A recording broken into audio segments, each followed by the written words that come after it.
ভাইয়া বোঝাচ্ছেন যে অন্য পুরুষের দিকে তাকাবা না, ঠিক আছে, কিন্তু সে রাগ করেছে, সে পুরুষদের সাথে কথা বলবেই বলবে। রনি ভাই আর কি করতে পারেন? হ্যাঁ, রাগ করে কাপড় দিতে চাই সুরঞ্জনা।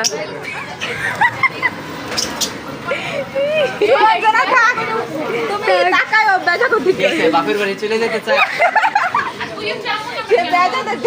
সে ব্যাটাদের দিকে তাকাইতে চাই, বুঝছেন? কষ্ট। সুযোগ তো দিছে, ছেলেদের দেখতে পারবো, ওদের কাছে যাইতে পারবো না। ঠিক, ও তাও কেটে বের হয়ে যাবে, ও কেটে বের হয়ে যাবে। হাই সুরঞ্জনা। বলো এখন দেখো ছেলে আছে, ও দেখতে পারবে কিন্তু যাইতে পারবে না, এই কারণে খাঁচায় বন্দি। হ্যাঁ ঠিক, উনি এই স্বাধীনতা দিচ্ছে। ওইখানে যেও নাকি তুমি। আহা।